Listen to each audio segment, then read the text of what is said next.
What's up, everyone, and welcome back to the Fast Life Podcast, which is brought to you by Clockworks, the air management experts. They're mainly known for their patented flare windshield that creates downforce, a clean pocket of air, and better audio quality for fairing-equipped motorcycles. Clockworks also offers stamped fenders, windshield trims, adjustable handlebars, phone mounts, cleaning products, and much more. Head on over to getclocked.com and get yourself set up. And be sure to use offer code FAST10 at checkout to save a few bucks and get free shipping. I am happy to announce that ThunderMax has generated an offer code to help you guys save on some industry-leading products and technology. Their ECM computers are designed to provide your EFI-equipped Harley-Davidson the most advanced auto-tuning available, meaning that your computer tunes your bike to the conditions in the air. Their iRide rear suspension is a performance air ride rear suspension, giving you the ability to adjust many aspects from the handlebar mount screen. This rear suspension is the best of both worlds. Check out these products at shoptmax.com and use offer code FASTLIFE for 10% off, and follow ThunderMax EFI on Instagram. Everyone's favorite biker, Steve Chamberlain, has been pushing his new business, Screaming Speed and Fab, which is offering FXR-style side covers for 2009 and up touring chassis, and soon to be offering 2008 and down touring chassis. Steve has other products on the way, like skid plates for touring models, which will be available soon. And you guys just go check it out. Use offer code KTFU for 13% off anything on the website, including swag and stickers. ScreamingSpeedandFab.com is the place to go, and Screaming Speed and Fab on Instagram if you want to follow along all the shit they're doing. Check them out. So I've had my 100% Made in America Invisivin sticker cover on my bagger for over a year. It works so well I forget that it is there. For me, cleanliness on a bike is everything, and these Harleys from the factory come with that huge sticker. Just slap this thing on the down tube and that thing is gone. This steel powder coated cover makes that go away instantly. And if you're getting hassled by the man, it's easy to pull off due to the N52 rare earth magnets. So it's going to be locked on while you smash miles or rip wheelies, but easy to pull off by hand. Covers start at $39.95 and make an immediate difference for those who like to ride hard and look good doing so. Head on over to Invisivin.com and throw that Fast Life offer code in to save yourself 15% off, and give these dudes a follow on Instagram at Invisivin. SBC Performance, located in Savage, Minnesota. Their team is dedicated to get you ahead of the rest of the competition. Their shop specializes in in-house high-performance builds, cylinder head porting, machining, dyno tuning, and high-performance suspension. And if you're not in the Minnesota vicinity, head on over to sbcperformance.com to check out their new performance parts line, starting with their new crash bar, aka the Bro Bar, fitting 2009 to 2020 baggers. This performance crash bar has sleek lines and customizable end caps. Also available very soon is their 100% carbon fiber lower fairing spoiler for the 2015 and up road glides. It's the first of its kind and gives your bike a really, really badass look. Check it out. Their new parts line is the next step in taking your plain Jane glide into a performance ride. Shop them at sbcperformance.com and give them a follow at SBC Performance on Instagram as well as on Facebook. Check them out. Also, use that Fast Life at checkout to save yourself 10% off. My dude John Jessup and his shop in Stockton, California is the spot for in-house dyno tuning, parts, service, and bike sales. TeamDreamRides.com is a great place to dump some stimulus cash if you still got that floating around, or take advantage of the 100 days same as cash financing on all products. All you need is a job and a bank account. And don't forget to give John and the team a follow at DreamRidesJohn on Instagram. Check them out, guys. Paint Huffer Metal Flake is the future of the custom paint industry, in my opinion, a company that is dedicated to bringing quality products for us custom painters to create the art we create with, do, whatever. And Paint Huffer is one of the most supportive paint-related companies out there. With many artists on the team, you can get started down a custom paint path with some rad products at painthuffer.com, and you can get some inspiration at Paint Huffer Metal Flake on Instagram. And if you want to save yourself a little bit of cash on that first purchase or any purchase from Paint Huffer, use offer code FASTLIFE 10, 13, what is it? I am screwing up. I messed up this one last time. FastLife13 for 10% off. Check them out. And last but not least, my guys, Lex and Moto, they're growing fast this year, looking to onboard some new dealers. So if you have a shop and you're looking to bring on some new products, Lexan is a great company to have in the store. Trust me. Their headsets and charging solutions are ideal in any type of motorcycle shop, big or small. And Lexan has dealer plans to meet your needs with products that make the riding experience better and more things on the way from Lexan. They offer competitive dealer margins, fast shipping, and great customer service.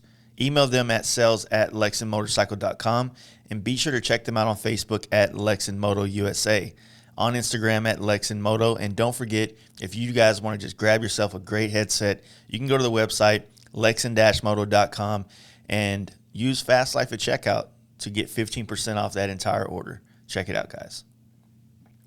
Welcome back to this podcast, folks.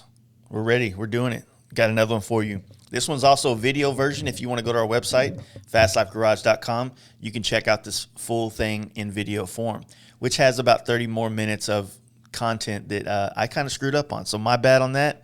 I'm getting better. This podcast is with Thatgirl-gogo. Her name is actually Christal.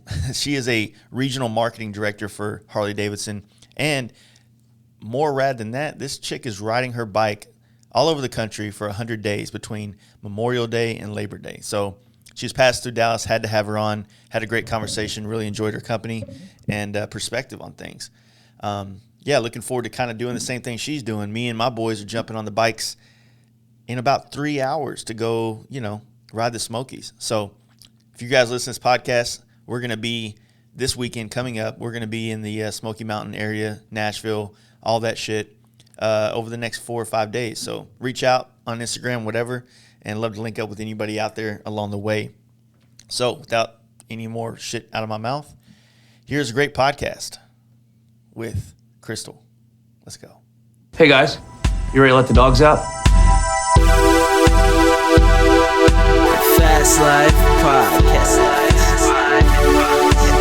Yeah. Oh, sorry, guys. Y'all lost 30 minutes. Whoops. But anyway, we do these things for a while, so it's all good. It's all good. Yeah. It's all groovy. No, people will see it on live. They're seeing the live view of it, but the Hey, everybody. the audio part, they missed 30 minutes of this. But no, that's cool.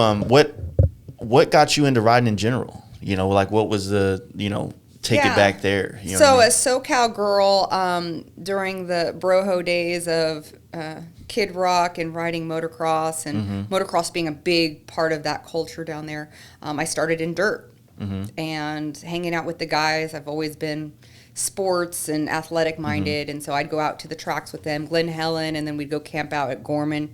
Gorgeous places to ride. And so I was doing dirt for a long time. We lost a friend out at Glen Helen my first year of college. And so I was in a transitional phase in my life at that time. And I was like, maybe this is just a little too hardcore for me, and I'm going to focus more on my career and stuff like that. So I took some time off. And the bug never left, so I'd go and join people on campouts and rides and things like that. And I was really just the passenger at that point. I would hop on the back and enjoy the trip, enjoy the fun.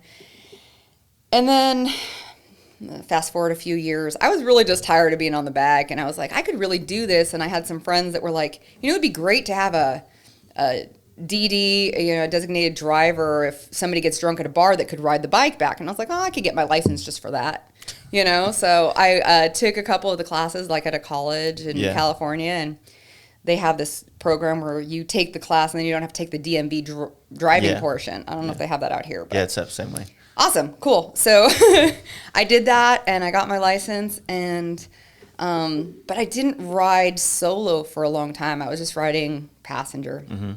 And I saw the Lita's Inland Empire at Riverside Harley doing a women's bike night or garage party type of thing. And I was like, wait a minute. There's a whole community of women that ride? I don't have to ride with these guys, as cool as they are. I could do my own thing. And so I started learning on a little Honda Rebel, for street. And it's such a light bike. But I got to learn a lot about the mechanics behind it with the carb. But it's such a little bike, I Yeah, think easy. anybody could learn on it. It's actually a little fun bike. Yeah. But so I had sat on a few Softail Slims, the older models, and I just liked how it felt on me. Mm-hmm. And I just wasn't ready at that time. So then I bought a 1200 Sporty off of a friend type of thing. Yeah. And was rocking that and really did some miles on that. Went down to my first Babes ride out in Joshua Tree and met up with the Inland Empire Lita girls. And those women really inspired me to, hey, I could do this on my own. Because I was a little apprehensive. I didn't know what the scene was like. Yeah. There's a few misconceptions that they're all this or they're that. And women that ride are just as vast and varied as the men who ride. Yeah. There's different sectors per se. You know what I mean? There's the hardcore club guys, and then there's the adventurers, and there's the weekend warriors, and just like that, the women are the same. I say women bikers are the same, we're just prettier. That's for sure. Yeah. So went down to Babes, and that's what's really inspired me. So do that, and then 2018 got a divorce, woohoo! And I went and picked up my Slim. I mean, within a few Your new months bike, of that, I have a 2019 Softail Slim, Harley Davidson, and loved it, Mm-hmm. and I still have it today. That is the bike that I went down on twice last year. It was Happens. today, actually. So I just reposted that I was hot dogging out in Temecula Canyon. Mm-hmm. If you ride like an ass, you're going to, crash like an ass. And I was standing on my seat, and there was a guy behind me that was taking pictures and photos and stuff. And I turned around to make sure he got the shot, like gave him a thumbs up, like, you got it? Because that matters, right? Yeah.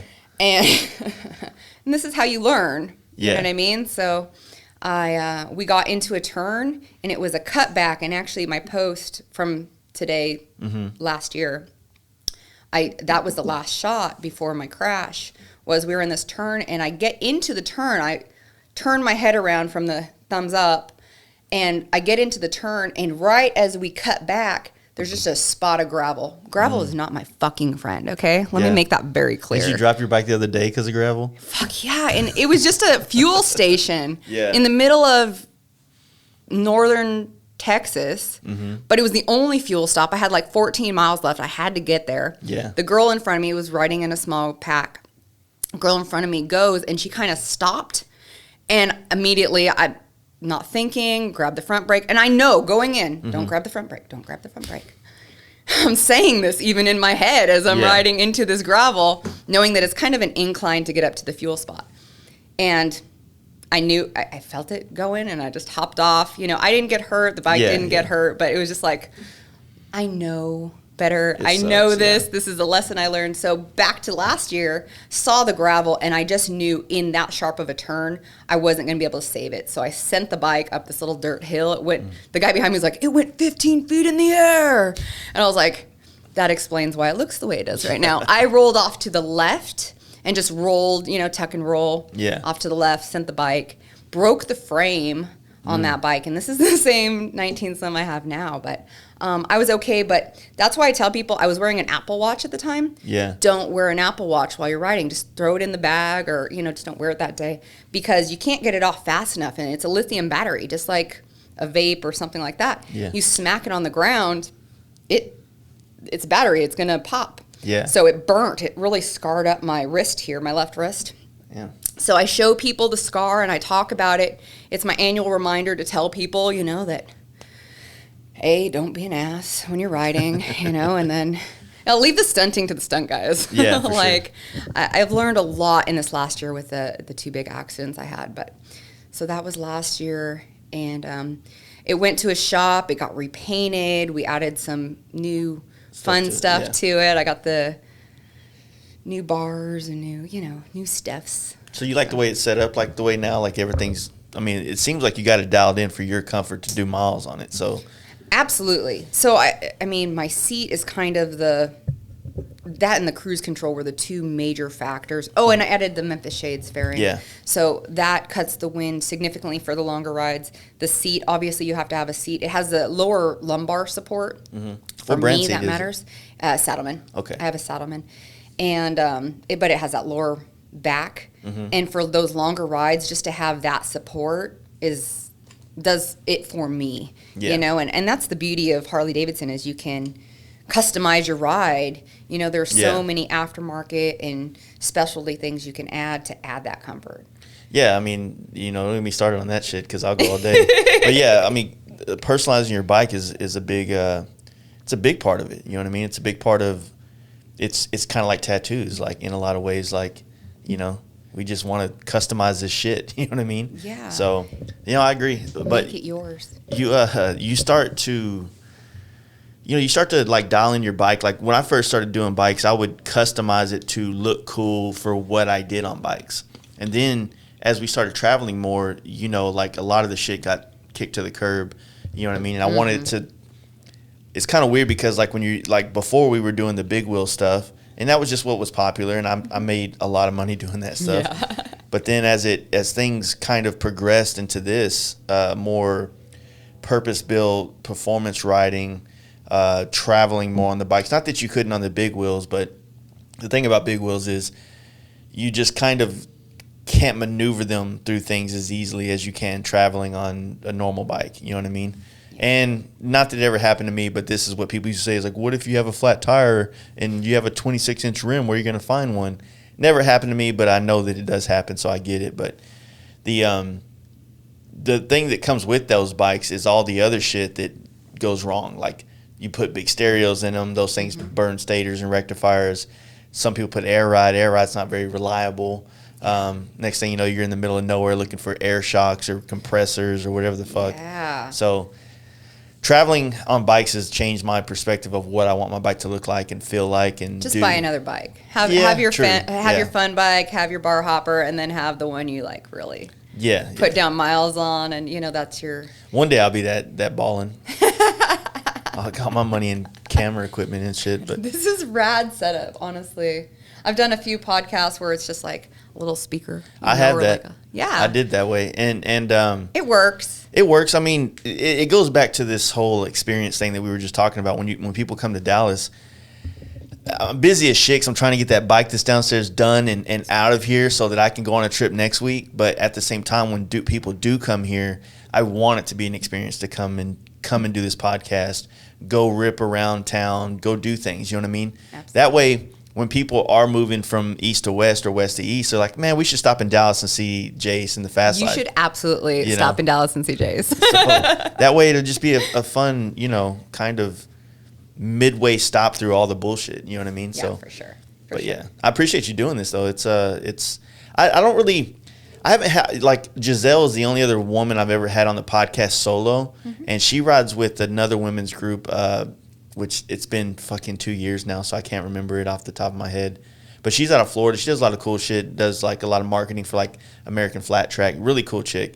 Yeah. Rides cross country, does rad shit. And I think, you know, I got to learn how to like, you know, how to have these conversations. Not that I can't have them, but, you know, people get all PC and shit online and stuff, and I just don't want to say the wrong things. So I'm like nervous talking to a woman. No, not at all. I think, well, women who ride too are pretty chill. I mean, you know what I mean? Just in general, that's been my experience. And that's all I can speak to, honestly, is my experience with riding and the community. It's super inclusive, and I will say riding with all women is a very different ride than riding co-ed or even with, you know, the back of the pack of a bunch of guys. So the inclusiveness that happens with the women community. Yeah. I wouldn't worry too much about, you know, how you talk to us, but yeah. Well, it's one of those things I could be. What are we, delicate flowers? Like, I have a naturistic asshole tendency, and it's not that I'm trying to be an asshole. It's just that I'm passionate about everything that I think about, and I am. So I tend to be a little bit more aggressive with my opinions than I should be, and I'm trying to work on that. That's why I didn't drink at bike night. Really? I've been trying to chill on the drinking because, you know, being in the industry on one end and then going to bike nights and you get wrapped up in conversations about the industry, about this, and not that I have the answers, but I have the opinions about it. So I ended up I just talk too much sometimes, and it just gets a little bit. It's like, you know, I didn't really start drinking until I was 30, right? But I'm a professional now. I'm really good at it. But when I would meet people that say like, oh, I had to stop drinking because, I just get like this or I get like that. Like, I'm starting to understand that. That was absolutely me. So I was tired of being bungee corded to the back of sissy bars. And so I actually stopped drinking in October of 2017. And I don't drink. It's a personal choice. But I, wear my little Jack Honey patch. Yeah. Because that was my get down. I'd go to bike nights with a flask of it, and I would be that girl, quote unquote, that girl. And, I just...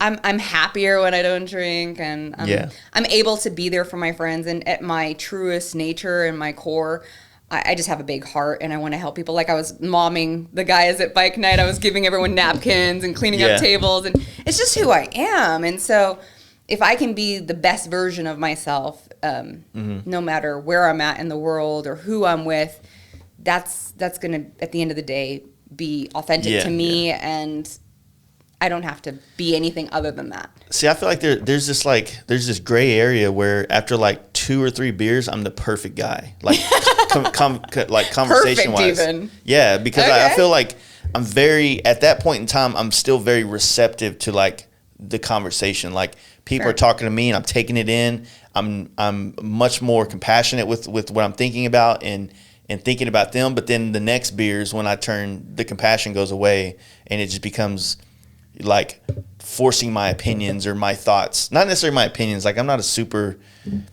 opinionated about things I don't know about or care about. You know what I mean? But just, you're not going to get me talking about politics or anything and being opinionated about that. But my favorite line is, I don't know enough to have an opinion. Yeah. And I say that a lot. I do too. And it's so true though, that unless it's your field of expertise or something you're super passionate about, like, leave the room, leave the space open for someone who is to talk about it. I'm 100% okay with just sitting there and listening and hearing different perspectives. And especially at bike nights, people will have these opinion-based conversations on all kinds of things, from style of bars to pipes, or, where they're going to go and why they don't, do this or that. And it's just so interesting, the humanness of people and how people react and respond to things. I enjoy, and I think that's too part of this. It's a lot of this, when you have the bike night talk, it's usually bike talk, and it becomes a very,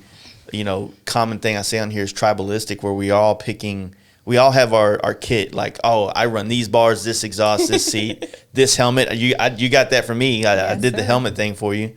And a lot of it's tribalistic because we kind of get in those little teams, and then we, it's all about that team or fuck off, basically. Stay open to everything and attached to nothing. I mean, that's for me. It's what works for me. And I'm open to trying a new helmet because there are areas of my current setup that, I think could be improved. And if I ask somebody, hey, what do you think about X, Y, and Z? I mean, I'm all for trying out the new Simpson, or you know what I mean? Like, let's give it a go and see if it's better for me and my ride. So, yeah, it's I get it. I mean, like I was telling you, that's my bell right there that I ran for a year. I like the helmet. It's great.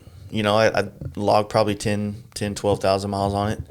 But man, that one right behind you though, that thing's got about 40,000 miles on it. I love that one. Sick. I'm going to show you guys. I'm sure they've seen it, but do you see this? Like, it is legit. Like, look at that.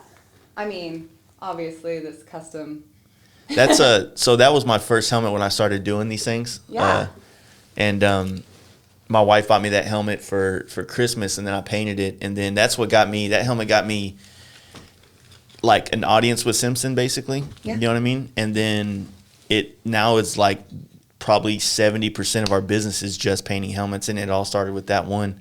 And that helmet also was saw every ocean in 2017. It went to not every rally. It went to Daytona, Sturgis, Born Free, everything that happened in Texas. It was just, that helmet just fucking went everywhere. So when I see that helmet, I just immediately get taken back to 2017 all the time. You know what I mean? Yeah. If my bike got stolen, if they took that helmet, I'd be more pissed about that helmet leaving. than the bike itself. Of course. You know what I mean? Yeah. I mean, maybe you just need like a helmet case over here with like the best of. Well, yeah. Well, my other helmet. So that the way it's set up is that was 2017. My 2018 is at the house because I wore it a couple days ago. That was 2019, and then 2020 is the one I wear now. Yeah. So, and then I have like on downstairs, I have my 2014, 15, and 16 helmet, but they're just bullshit helmets that, you know, because I was riding big wheels and it wasn't cool to wear helmets. But when we would travel, I would always wear a helmet for the, you know, the helmet states. And when you ride on a bike long distance, the helmets help keep you. The wind will fatigue Less you, fatigue, basically. yeah, for sure. So for sure. And honestly, being around long enough, I've seen people, you know, I've been at hospital beds where people were wearing a half shell or something and lost part of their jaw. For real. So being in those situations, seeing them firsthand, their families dealing with this and the road to recovery for all these things, I just wear full face. Yeah. You know, for me, that's what works. Even like if I putz around town, I have a little half shell in town. And because I don't drink, I'm okay with it during the day. But for these longer rides or anytime I'm on the highway, period, I'm wearing a full face. Yeah. So you'll catch me in my go-go full face. And yeah, the full. So I remember it was like 2 weeks ago on a Saturday. I wanted to rip down to the downtown walks at Hatch area, which is like a mile from my house. And I was like, you know what? I'm not gonna wear a helmet. I'm just gonna go down there. I'm gonna have a hamburger, and then I'm gonna come home. While I went down there, the hamburger stand was just packed. So I was like, I'm gonna go. You know, I've been kind of dabbling in photography a lot, so I'm gonna go cruise around and see if there's some cool places to shoot pictures. And then next thing you know, I'm like 25 miles away in shorts, no helmet, just a pair of sunglasses, and I'm super uncomfortable. You know what I mean? But I kept going. It felt great having the wind on your face and stuff, but I'm so accustomed to wearing a helmet now when I don't wear one, I feel vulnerable as fuck. You know what I mean? absolutely. Yeah, it's a weird feeling. So where you've already gone, I'm kind of trying to touch back on what we lost for the audio guys, but you left LA, basically Long Beach, in the weekend of Memorial Day, and you've kind of zigzagged across the desert basically. Correct, yeah. To here. Yeah. On your 100-day trip. You're going to Austin. What's after Texas? So I actually have some work back in LA. So I'm going to have to pop in just for a couple days to take care of some business. And then I'm absolutely going to be hitting the East Coast, Florida, going up. And I'll be going to New York. I've never ridden New York at night, so I'm excited about that skyline. Yeah. And so if you have any followers that are out that way or East Coast, I got some hit me homies up. that I was supposed to be doing that trip. I was supposed to be leaving for New York on the 8th, and I ended up canceling it because of all this shit that's going on. Not the riot stuff, but the COVID shit and stuff. But that's been interesting. So every state is so different, and even by county in the state, it's so different. So California's on complete lockdown, and they require masks and, you know, all these different things. But different counties, Orange County is more relaxed, LA County is super strict, and I guess they're opening up now. But when I left, it was still very much on lockdown. Arizona, party town. We were in a pool party for Memorial Day weekend, and nobody's wearing a mask there. It's not a thing. New Mexico, even to get fuel or go to the restroom at a gas station, you have to have a mask on. So I just keep a little bandana tied on my belt loop, and so I have one with me at all times. Throw it on, go, you know, do what you got to do. And then Utah, it was hit or miss. Texas, again, hit or miss. But most places you don't have to wear a mask. And so COVID, per se, isn't really changing the ride for many people, other than the roads are more open and people have time to do this. You know, when things open back up and we're really rocking and rolling again, everyone's going to be back at work. Everyone's going to be back in the grind, and you're not going to have this time.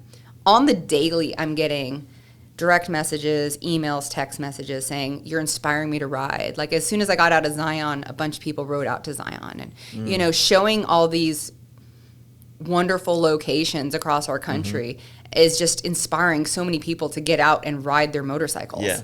And I'm excited about that. So, yeah, I'm going to go East Coast. I'll definitely be at Sturgis. I'll definitely be at Babe's East Coast. The end of the trip is a big birthday party bash at Four Corners Motorcycle Rally in Durango. So I'm excited about that and seeing all those people. And that's my birthday weekend. It's Labor Day weekend. It's the end of the 100-day trip. And then I'll just reassess and see where I go from there, you know. But That's cool. On the road, yeah, doing it.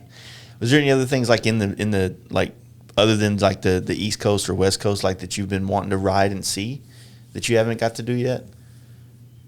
Like Smokies type things, yeah. Yeah, absolutely. So I do that. I just have like a short list of things. Like I've never been to New Orleans, and so like that seems exciting to me. I don't know why, but yeah. If you go down there, you should go see Royalty Racing. They're right there. It's fucking hood, but it's like it's super. It seems like it's getting really gentrified there, but it's real cool. So like I don't know if you've heard of Dump Truck.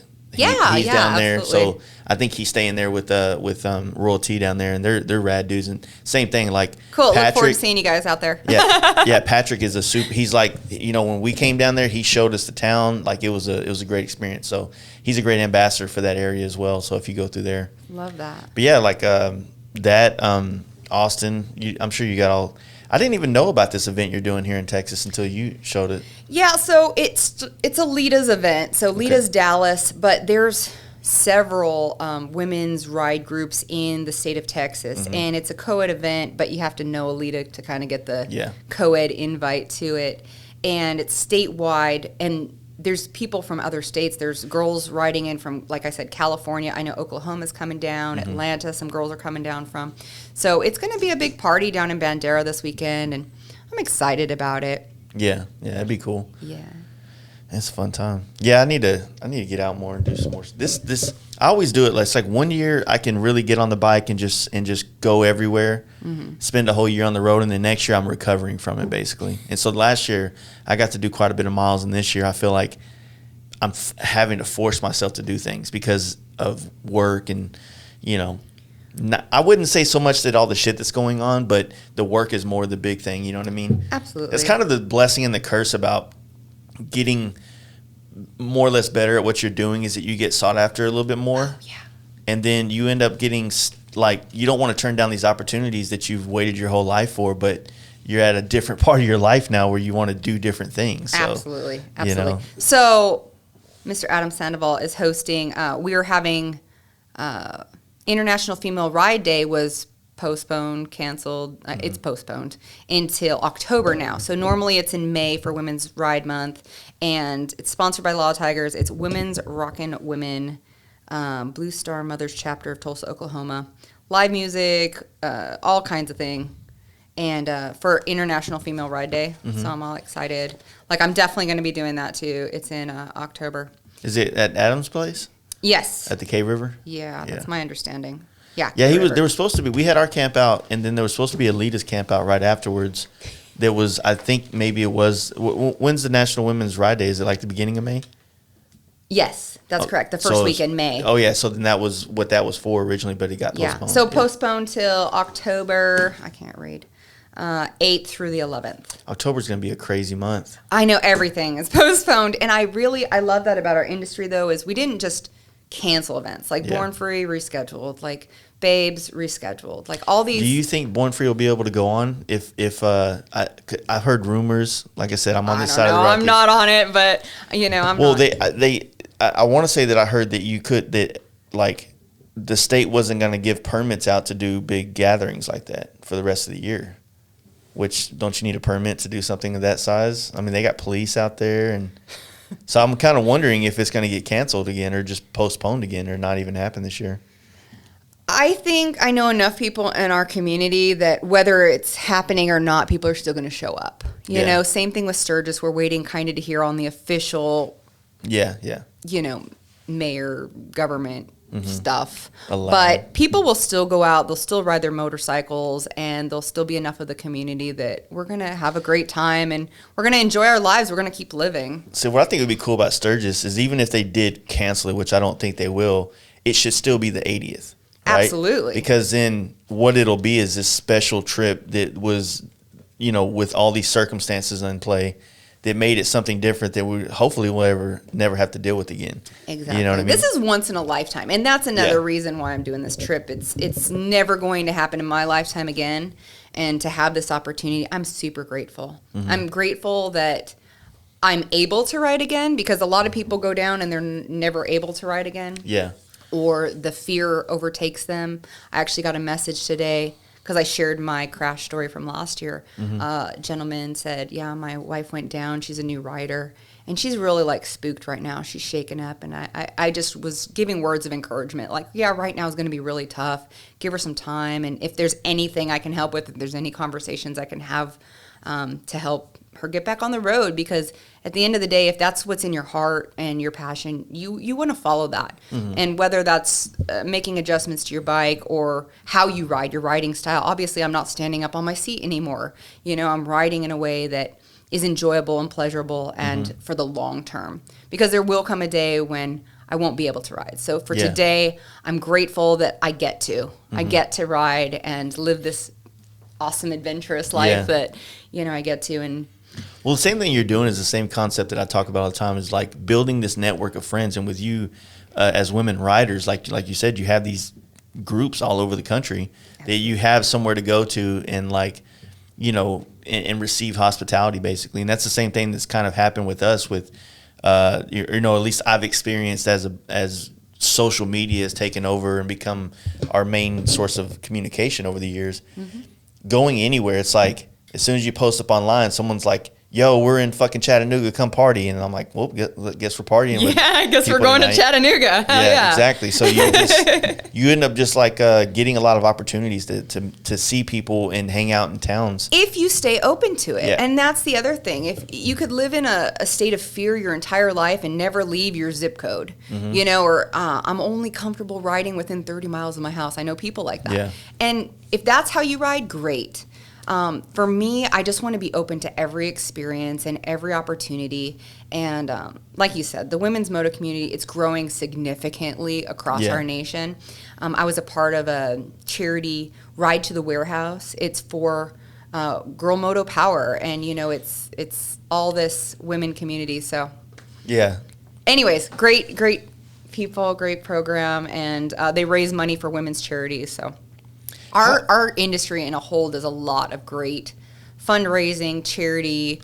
I noticed here in Texas they do a lot of rides to help support people, whether it's motorcycle related or it's just family, or you know what I mean? People really come together from all different markets and different Genres of bikes. aspects. basically. Exactly. All the different crews, tribes, whatever you want to call yourselves. That's a good way to put it.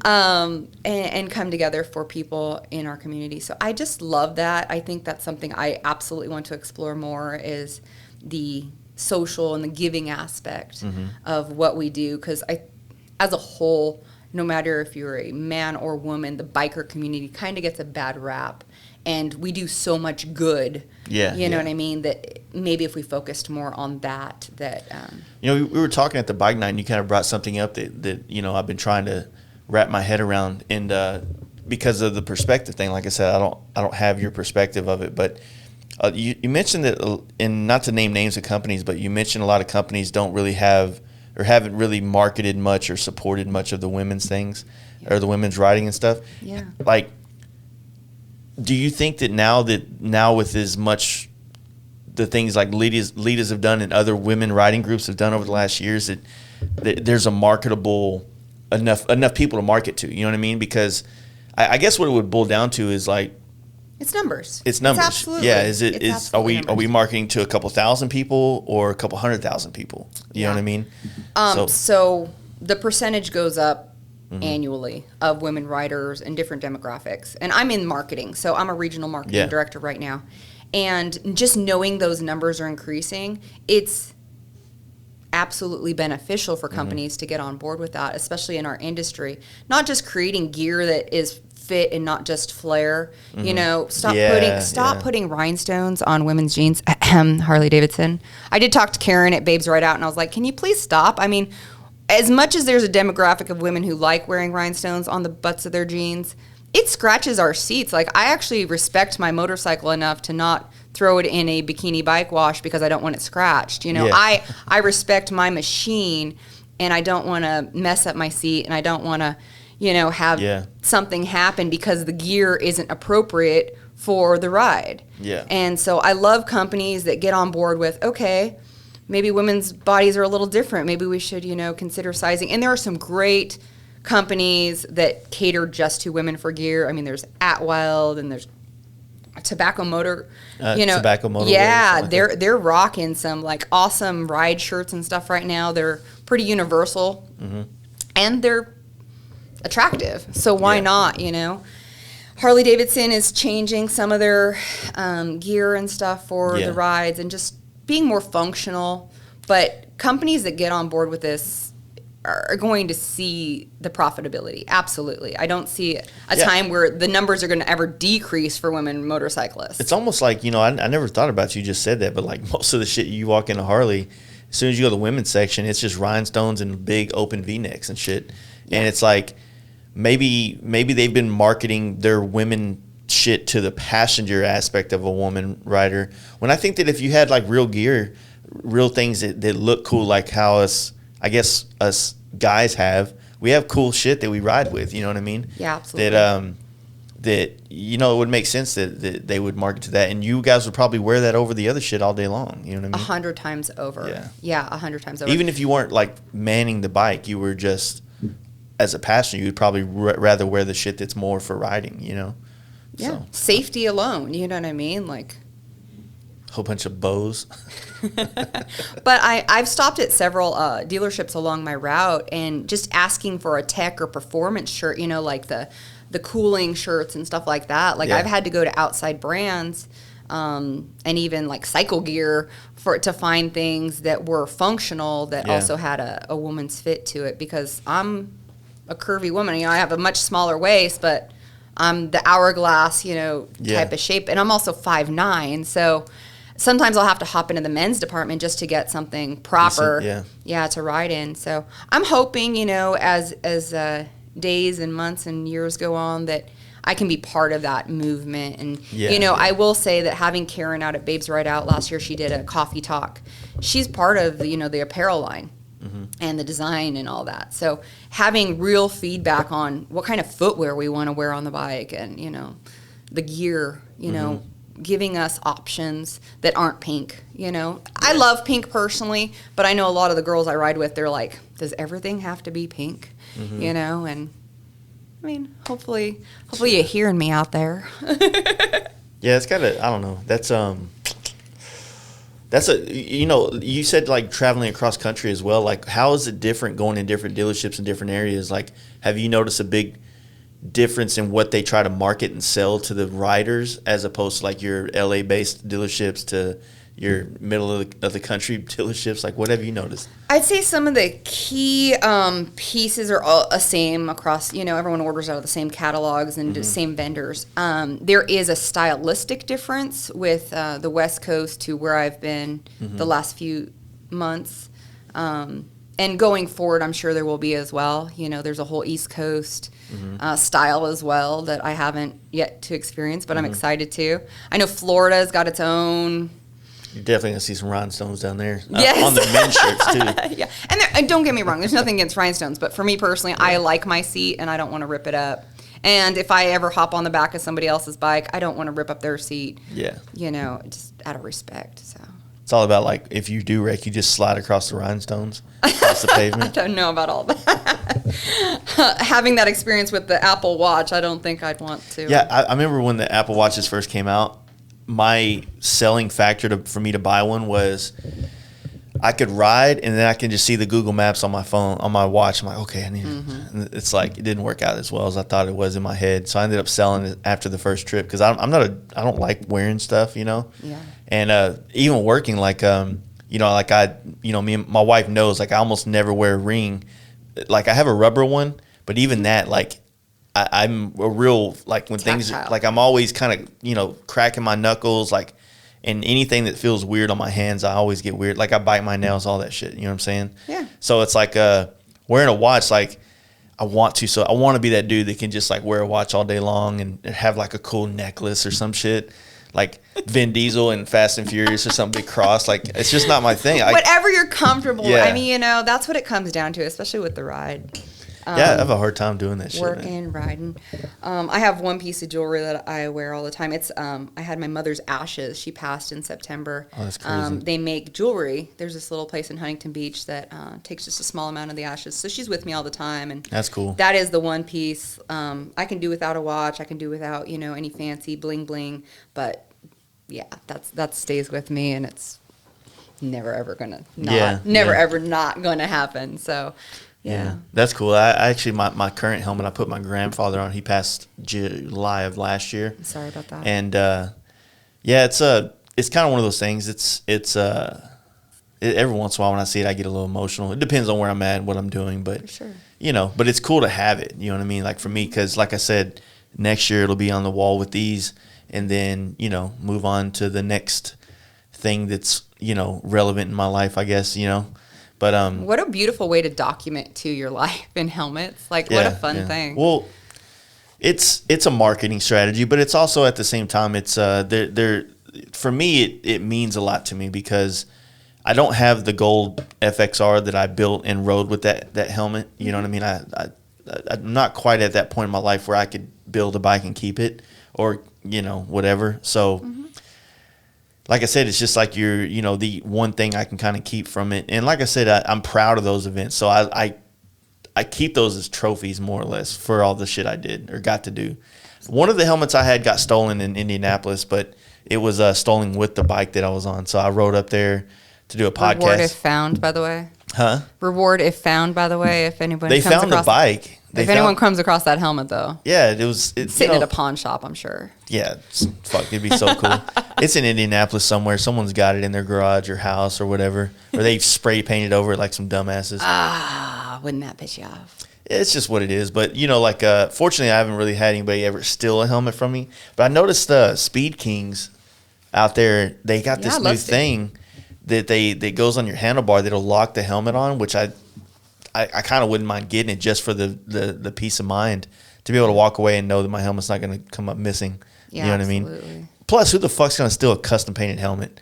Like, you can't really do anything with it. I mean, especially like a helmet, like, most of my audience knows my helmet. So they're like, that helmet got stolen. It was all over Instagram when it got stolen. Yeah. And now you're wearing it at Huntington Beach Bike Night. Come on, dude. It ain't happening. Give me that shit back. So I'll come get it. That's what's good. That is what's great about like this shit is like when the bike got stolen in Indianapolis, man, it was like a wave went across the internet, Absolutely. So I thought that shit was pretty cool. Yeah. And there are so many great aspects of our community in that aspect where we can share information so broadly and quickly and it works well. It does. And you know what? It just brings people together that I would have never even met you, let alone, having a connection of a friend type of thing. And then Instagram or, social media in general. So yeah, it's pretty rad. Yeah, it is. It's well, you know what? To maybe play devil's advocate, what does suck about it, and you kind of mentioned this before, is it because the exposure of all the cool things in the country now, you can't go to do certain things anymore with having the real experience. Like Zion, for instance, or Arches, or Monument Valley. All these really cool ass places you can ride to.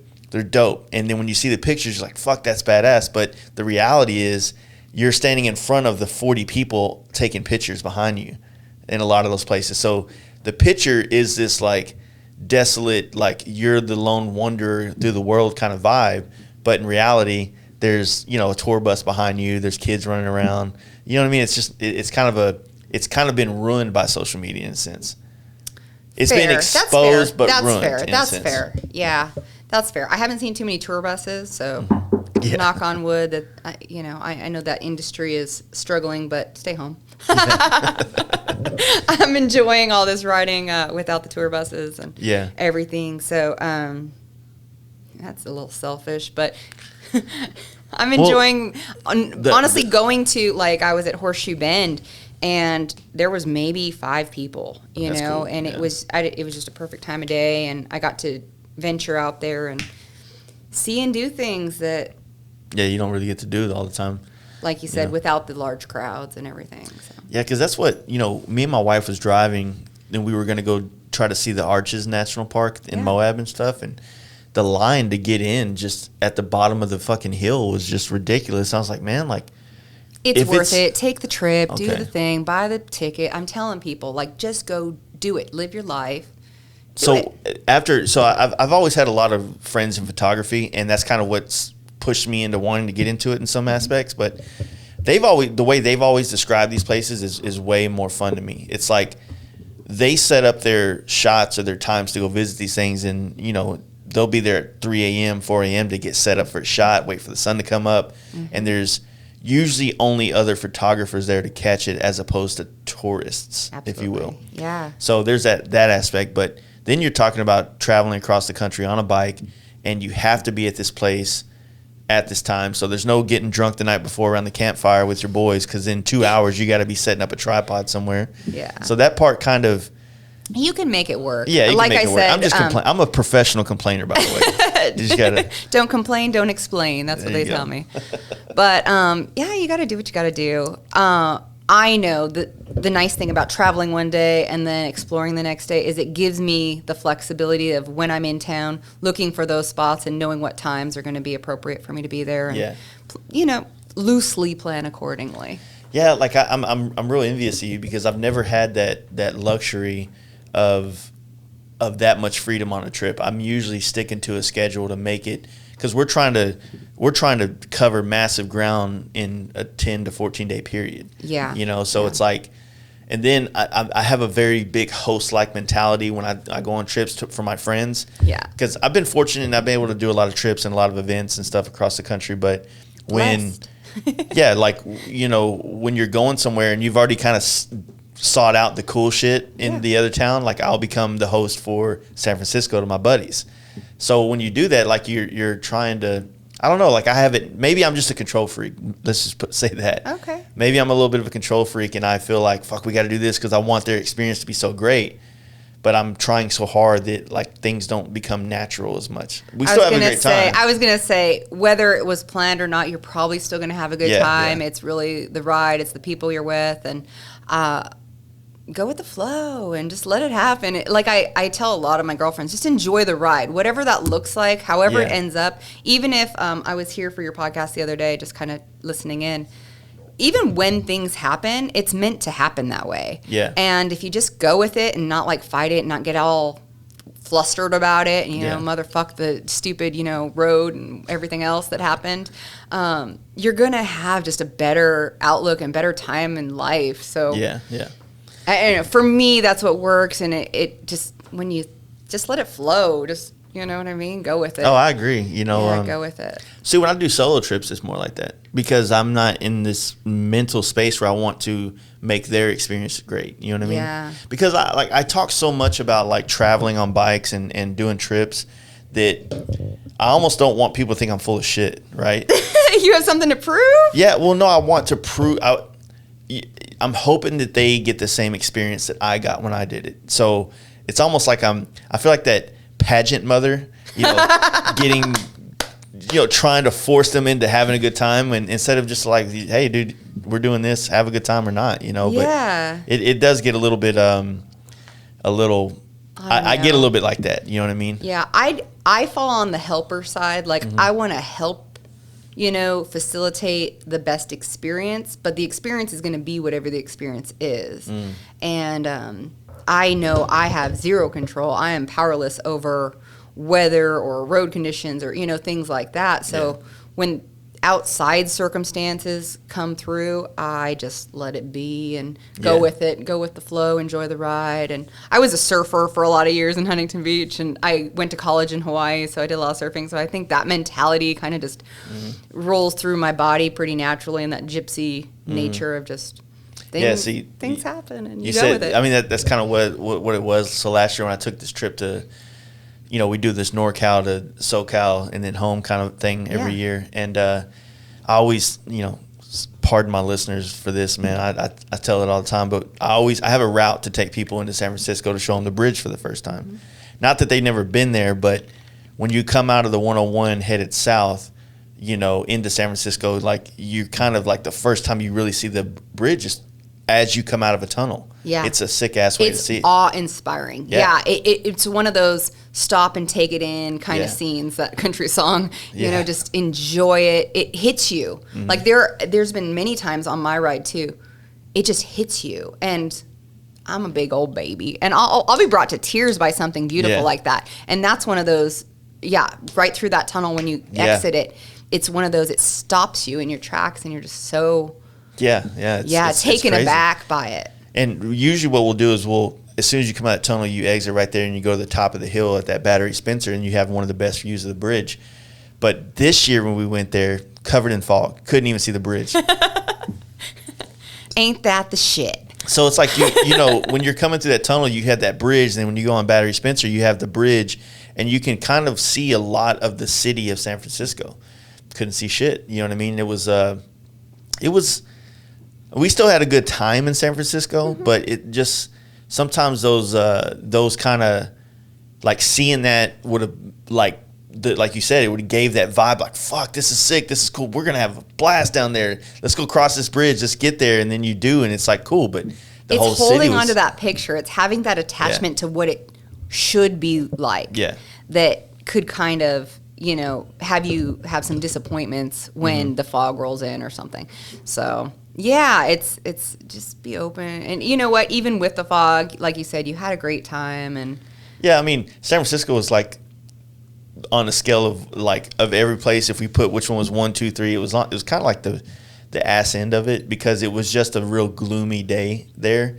And we struggled to find a bar to go have drinks at when there's so many to choose from, and then there's some that you go into and you're definitely not your crowd. You know what I mean? it'd be like that sometimes. Yeah, and I mean, like I said, I kind of grew up, I wouldn't say hippie-ish, but I really like the old hippie culture, if you will. For sure. So like Haight-Ashbury is a cool little street that I really dig, and but it's also kind of gay. So Yeah. you know what I mean? When you're over there at the bars, it's like, oh, this bar looks fun. You go in, and it's like pride everywhere, and it's like, I don't want to put off the wrong vibe here. You know what I mean? So we would like try to find a bar that we could just like have Get in where you fit in, right? So if it's not your jam, just bounce to the next place. There's so many bars in the world and America that are suited to every taste, everything. Yeah. So yeah, I mean, I don't care what bar or whatever we stop in at. Like if I'm with friends and I'm in their town, I'm going to go where they go. Yeah. And whether it's my cup of tea or not, I'm still going to have a good time because it's the connection, it's the people you're with, and sometimes it's the environment. But most of the time it's this experience, it's these conversations and getting to really know people that I enjoy. And like I said, I just sit back and listen to other people's opinions on things, and Yeah, I need to do that more. the humanness of us all. So getting that aspect. It sucks because like when I do try to like sit back and shut the fuck up for a little bit, my friends are like, hey dude, you okay? I'm like, dude, I'm trying to be different right now. Trying to grow personally and dude, I'm really trying to absorb. take this in. Yeah, same, like I said, my wife is from LA, so like we go there a lot for family or her family and stuff. Yeah. And I same thing when I'm there. Like I actually, it's the one place I actually really would love to move to, but I just can't see myself.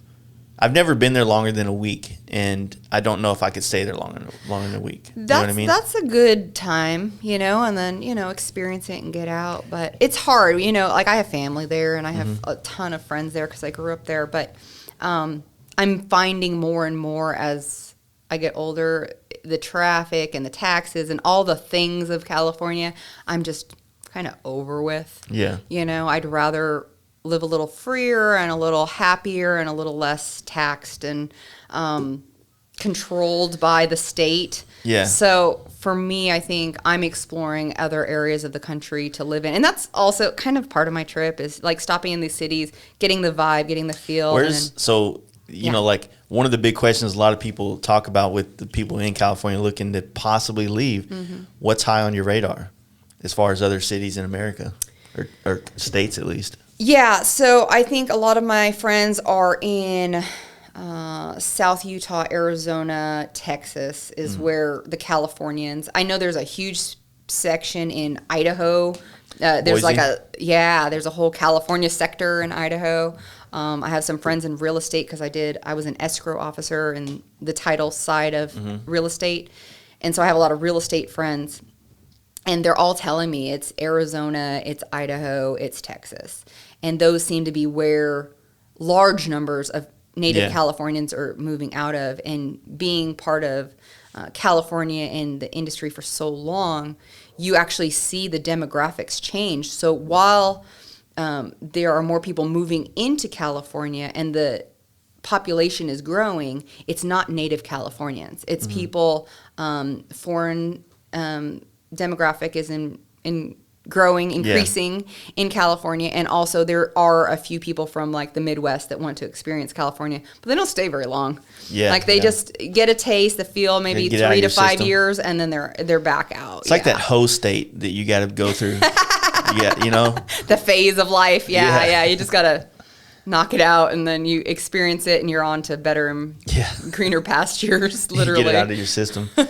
No, that's there's just so much out there. There's so much, the same thing that we talk shit about here jokingly, it makes sense because they don't have to go anywhere. They don't have to travel anywhere to experience all the coolest shit in America. Not all the coolest shit, but the majority of it. Like, we've been trying to plan an East Coast trip forever, and it's not that East Coast isn't full of cool shit. It's just that it's like kind of all spread out. In California, you're in one area and you see the mountains, the ocean, the city life, and then you got all the pop culture that's attached to it as well. So it's like, if you're into music or movies, which I'm a huge movie guy, then you see all these different areas and different towns and different shit, and you're like, fuck, man, like this is where so-and-so was filmed, blah, blah, blah. You know what I mean? Like, it's a cool vibe. Absolutely. And then there's art. Like, that's the other thing. Like, I'm a huge art fan. Yeah. And so when you're in Venice or you're in LA, like just the graffiti, the murals, the eclecticness of people there, and you know what I mean? It's just it inspires you. It's very inspiring. Yeah. I will say that's a great place to go for inspiration if you're an artist of any kind. Just go experience it. And like you said, within a couple hours of where I live, I can be up snowboarding because I'm a big mountain girl as well as beach girl. So I could be snowboarding a couple hours, and then a couple hours later I'm at the beach, for the bonfire with friends, going from San Diego to LA. While it's a few hour ride, it's totally doable in one day. Yeah. So absolutely. So what you're saying is on point, and there's nothing, Yeah, I mean, for whenever you're trying to sell people on Texas, which at the same time, I think most of us here in Texas have already had too much California influence come in, because Austin is California. That ain't even us anymore down there. Which, like I said, it's got a lot of great mixtures of kind of what I think we're better at, which is like a bar scene and like a restaurant bar patio vibe. And then you go down there and they have that, but they also have the very super, super liberal thing that like, I'm one of those dudes when it comes to like politics. I'm in the middle, like most people. Like, look, you do what you want. I'm gonna do what I want. Don't tell me what to do. Let's, you know what I mean? Yeah. Most of us fall that way. Yeah. But Austin seems to be getting more and more about kind of like the San Francisco mentality of encouraging, not pushing homeless people or the lesser to get go anywhere or do anything, like it making it easier to be homeless there. And it's kind of a Austin's a little bit warmer than it is here, so I mean you can kind of fucking sleep on the street the whole year just like you can in LA. You know what I mean? Yeah. So it gets a little bit weird, and I don't know, not to be cold hearted or anything, but it's different when you have like people that are doing like the van life thing versus people that legitimately are just sleeping in a tent down by the river. Yeah. Well, and for me, I'm all for doing whatever makes you happy. Now, there's people that are in those situations that are like, my dad's a Vietnam veteran, and there was a whole generation of people that were literally homeless, and the country wasn't taking care of them. And now I'm glad to see that we're taking care of our veterans a lot better. The VA's changing, their healthcare system and stuff to really help those people when they come back. But as far as people doing what they want, like, I think you should be able to, within reason, Live your life the way you want to live your life. As long as you're not hurting other people, do what the fuck you want. Yeah. You know, if it, for me personally, you know, everyone's got a different take on it, but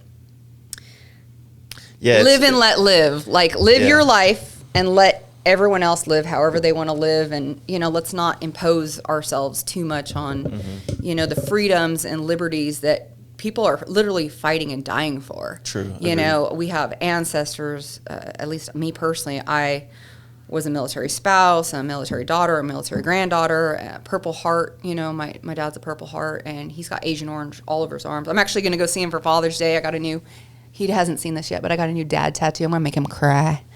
Where's he live? Greeley, Colorado. Nice. So, yeah, I'll be up in Colorado for around the Father's Day time period and a couple weeks. Spend some time. Yeah, exactly. So. Yeah, that's cool. Yeah, like I said, when going out to Cali a lot, like I hear friends in business. I hear my wife's family that live there that deal with, like, you know, all the propositions that come out and all the underlying things in the propositions and stuff. So it's like another place a lot of people that I've heard out there are thinking about is Tennessee, you know? Oh, absolutely. So I was on state and national fairs for the real estate industry for the California Escrow Association. So I got to see the bills, and I was on the bill review committee for everything that comes through, and it's so shocking. Like, you can put out, like, the title of the headline of the bill is something like, improve our schools. And so everyone was like, yeah, let's improve our schools. And then you get into it, and it's like, wait, we're taxing $250 to senior citizens on their real estate taxes to pay for this? Like, why are we doing that to our senior citizens, you know, who are on a fixed and limited income? So when you actually, like, break down, there's so much legality to all of that, you know, and it takes people who care a lot about it, like, are really passionate about it, to dig in and then get the word out about, hey, have you read the fine print, you know, about some of that stuff. So, yeah, I get it. Yeah, they were. I thought that the irony of one was super funny. They were talking about how, you know, the gas tax, which is usually like $1 higher than everywhere else, is to go to take care of the roads and things like that. But then there's like there's a big group of, especially in the inner cities, where they support bicycling. There's lanes for bicycling who do not help pay for the roads because they don't buy gas for their bicycles. You know what I mean? Yeah. So people are like, man, fuck that. Why are they having an easier time on these roads I'm paying for? And you know what I mean? So the taxation in California, and that's one of the big reasons why a lot of people leave is even the sales tax, the state tax, and, you know, all the additional taxes. It's really hard to have. It's hard to have a business there, you know. You know, it's different because I guess in Cali you have so many people that are so many large businesses, especially with the tech boom in the you know, in the valley, up there. So you have like this tech thing and these massive billion-dollar companies. Well, most of the United States is ran by small businesses. Small businesses can't afford to pay the kind of money for. Yeah, my family owns a small business. Yeah, so it's like I get it. If you talk about the $15, you know, minimum wage, like, that makes sense for a corporation that's a billionaire corporation to hire people like a Walmart or a Target or something like that. But, you know, not just my company, that, there's workman comp you know what I mean? Like, there's so many additional things. You know, it's not just the $15 minimum wage in California. And it sounds great out of state. Oh my gosh, I can make $15 an hour in California. You know what it takes to live in California? You cannot live on $15 an hour in California. So while it sounds great and I want to go make that kind of money in California, it's not living, you know? Yeah, so it's not. It's trying to bring up the livable, you know, conditions of people working in California. But for the small businesses, it's just destroying a whole sector. And then with being shut down, being forced to by the government, and, you know, the governor of California, shutting down many businesses. I mean, I have girlfriends in the salon industry that are still closed, the tattoo industry. I mean, they have to make money somehow, and they found ways, like through buy a gift card for a future appointment type of thing, to try and stay in business during all this. But to have a whole industry, a whole small business sector go under in our nation, it's just. I hope we can recover. Yeah, for sure. Like I said, my family has a small business in California, and major corporations and internet sales. It's the only thing Yeah. Well, it's going to be very, very interesting to see how we all bounce back from this fucking deck of cards we got handed this year, basically. 2020. Yeah, I mean, like, nobody saw the riots coming, and I mean, rightfully so. I mean, like I said, we kind of talked a little bit about it earlier this week. No, I think people did see it. I think there were tensions building and injustices being seen, and with the internet and like we talked about social media, things getting broadcast that maybe people wouldn't have seen or known about. For you sure. know what I mean? And on all sides of the coin, I'm not ever going to take, I'm sorry to say this, like a hard stance because I don't know enough, and maybe that's... Well, it's hard to take a hard stance on this because you're talking about two different sides that are equally as important. Law enforcement and the rights of, black folks. Yeah. Which... Millions of people. Yeah. So it's a hard stance to be like... There are injustices all around. Yeah, for sure. And it's like partly like I just want to be like, hey, this is between y'all two. I'm gonna take my white ass over here. I do like I did see a meme. It was like by your local MC. It basically said hey cops, like there's a bad few. Don't categorize the whole lump of us based on the actions of a few. Yeah. And I mean, we had the Waco thing that took place here. 2015 or 15, I think. I can't remember. It might have been 16. But yeah, I mean, these dudes were having a COC meeting, which is just a confederation of clubs. Yeah. To talk about future plans for things, and the cops just start shooting at them. And this is Texas. So, whether they're, allowed to have a gun or not, a lot of us have guns and a lot of us have permits to carry guns. And, people start shooting in a restaurant at you into the restaurant. Like there's no civilians in there. It's a straight Waco thing all again. And it happened in Waco. Yeah. I just watched that documentary on Netflix. It was so enlightening to see both sides of the coin and their perspectives on the situation and the infringement of rights in that jurisdiction. You know what I thought was great about it? Because as soon as I watched it, like I kind of looked at some people's take on it. Mm-hmm. And, the way that it was portrayed to us through the media at that time, not that I was old enough to really understand it, but looking back on it now, it was completely portrayed like these people were just... loony bins. I mean, which that's what, in a sense they kind of were in a sense, but again, they weren't hurting anybody. Let them live their life however they want, as long as they're not hurting people. And if they're hurting people, then let's have a conversation. So the great thing about that documentary was that it was created by the two books written by the Thibodeau dude and the negotiator, which are the two best perspectives to have on the situation, right? An insider and an outsider, and they both coincide together in a very concisive way.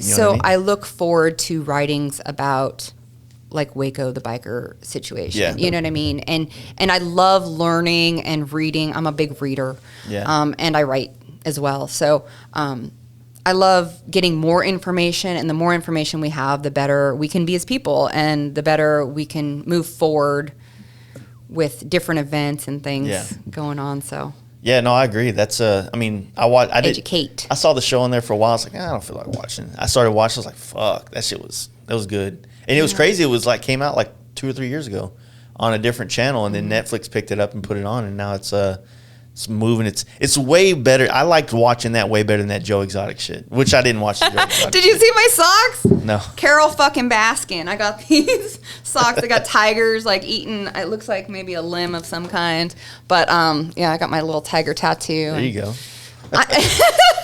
It's again the humanness. It's learning that there are people of all kinds out there, and without somebody documenting it somewhere, we would have no idea. I mean, I could live in my bubble forever and not understand that you were here in Dallas and doing this, and Joe Exotic and Carol Baskin. You know what I mean? Yeah. So I'm grateful for having an opportunity to learn more and see more and experience more, and just be open to more.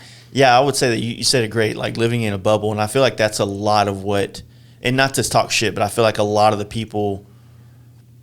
of certain areas of people in the LA world live in a bubble of that world, because it's so like, it'll drag you in. There's so much going on. Like, who gives a shit what's happening on the other on the Arizona border? You know what I mean? Like, who cares?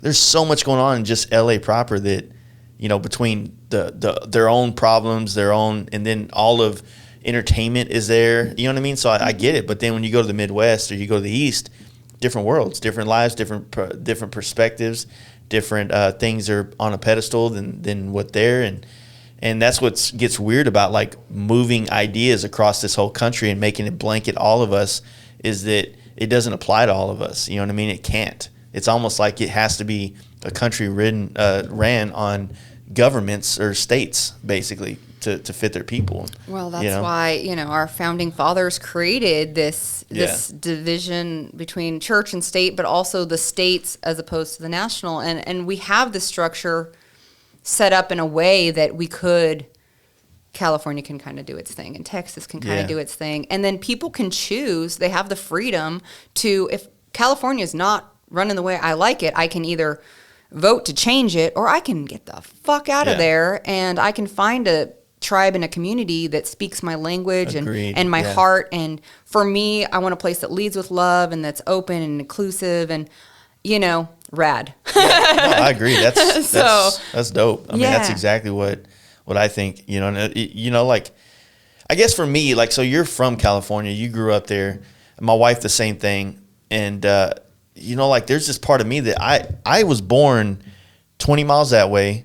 I grew up 10 miles that way, and now here I am. I feel like a loser in some aspects where I haven't gone that far. I haven't experienced that much. And it's not that I haven't gone and done a lot of things, but like there's this like concept that like knowing when you travel a lot. Let me just reframe this. When I travel a lot on bikes, one of the things that I do when I go through these different towns, and some of these smaller towns mainly, not so much like the big cities, but you just like, man, what would it be like to grow up here, to live here? What kind of person would I be?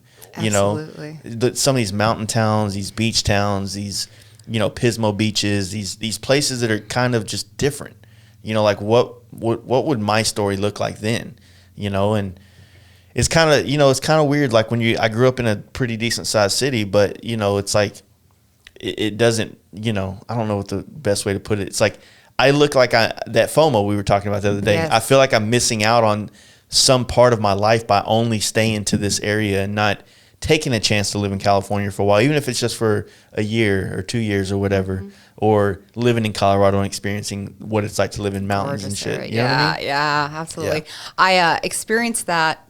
So our ride, we got close to the Oklahoma border in northern Texas. So the Bonnie and Clyde story. Yeah. So one of the girls I'm riding with, her grandmother was the best friend of Bonnie. And it was a city she grew up in. And so what makes a person the way they are, right? And that's part of the interesting thing about, the human condition is how you're raised and what you're brought up in. It only to a certain extent defines you. Yeah. Because you can grow as a person and experience new things just by some simple choices. I mean, you could choose tomorrow to move to California and have your life forever changed by that. Yeah. And so seeing where she grew up and the small town environment, and I was thinking a lot on the ride, because when you're riding, you have all this, free time in your head. And I was like, what makes a woman, become an outlaw? You know what I mean? Or become historically notorious or, things like that. And I just think, is it condition? Is it, all these things that, happen in someone's life. And like you said, based on your environment, does that really define you as a person? And could you change that? Could you change the way you think or who you become based on a geographic location? Or is it more, could you change even in the city you're in? So yeah, that's a deep question. Well, I would also or not argue, but I would say that like I think that a lot of where we grow up and the people we're around, friends, family, those ideologies that come along with it. Those are your influencers. Exactly. So it's almost like you just gotta hope that somewhere along like a wanderlust hits you, or that this appreciation for different cultures. And I say cultures, I don't mean like different countries and shit. I mean like just here, just different cultures here. Yeah. Like when you're going through New Mexico in certain areas, especially like up towards the Four Corners, it's a very Indian culture up there. Yes. You know what I mean?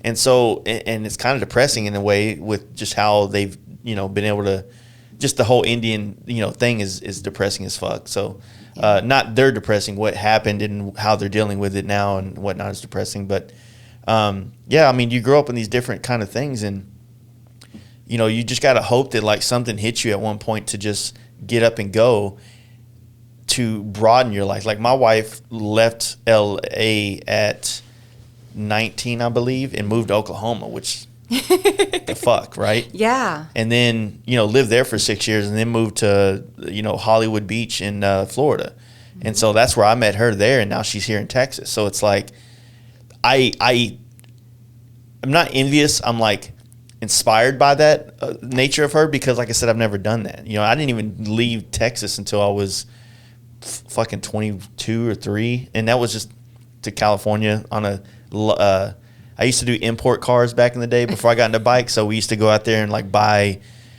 these Japanese engines that would come off the boats from like Long Beach and shit, and bring them back here and sell them. Yeah. And you know, like I said, I never really traveled. That was like the first time going to LA was like, holy shit, like those are mountains. Like you come out of the fucking you know, the hotel and there's a fucking mountain range right there. You're like, what would that be like? And that was the first time in my life I was like, what would it have been like to wake up every day and see that? Because here, you wake up and you don't see that type of shit. You know what I mean? Yeah, there's a lot of flat land out this way, Yeah. but it's gorgeous. It's own just thing. different, you It's know, its own and yeah. I guess all we can hope for is that we wake up one day, like you said, and have an open mind to whatever's out there for us, and just trust that. For me, I know that everything that happens is divine. Like it's meant to be that way, and when I fight it, when I like sit in whatever it is, that's when you get stuck. And so for me, when I just open up the doors to whatever possibility is out there, then you can open your mind and have a totally different experience. And those you surround yourself with are your influencers, you know, and it's not some person online. It's really the people that you hold close and dear, that really just your character. Like I just love people with great character, and that's who I want to be around. So, well, it's like you said, or like, you know, people have always said, like when you surround yourself with people that are, you know, maybe, you know, a better way to say this is like, there's been times in my life, and I don't mean this in a bad way to my older friends that I've grew up around, but I've had to change my circle to find people to inspire me, you know, because at a younger age, I found myself in a circle being the inspirer, that I wasn't really at a point in my life where I needed to be in that role. I still needed to be influenced by people, basically. I still needed to have my eyes open to the world and grow, perspectives and things like that. For sure. So, you know, shaping yourself around new friends and new ideas has helped me grow to who I am now. And it's still at the same point. It's like I feel pretty knowledgeable in a lot of things, or pretty experienced in a lot of things. But now I'm like, fuck, man, like now I want to go learn some more shit from other new people, you know? Absolutely. It's like this constant, perpetual evolution. You're evolving. Yeah, for sure. And that's what at least I do. I absolutely want to keep evolving and growing as a person and expanding what I know and be inspired by so many different things. And even just coming here has been inspiring, in that while every woman moto community is a little different, this one is so my tribe. These are my girls. Like, it's my breed. If motorcyclists were a category of dogs, like there's different breeds, right? Yeah. These are my breed. Like, these girls rock. The Dallas Litas, they're so rad. And I hope that if any chicks are out there and they're listening or watching, that they'll stop in and say hi to these girls, because they really know how to ride and get down, party, and have a great time. See, you know, Dallas, like I said, you know, bringing it full circle to the Dallas thing. I think we have a good thing going on here. I just think that, like, if you put it on a flyer, there's not, you know, like, hey, we're partying in Dallas, or everybody in California ride to Dallas. Like, it's really hard to put that on a flyer and be like, we have a great riding place. Our riding is more urban. Or like, we have the outskirts of town, a couple lakes, couple man-made lakes you can ride around. But I mean, there's no point to leave fucking California to go ride around a lake. You know what I mean? But the people make it cool.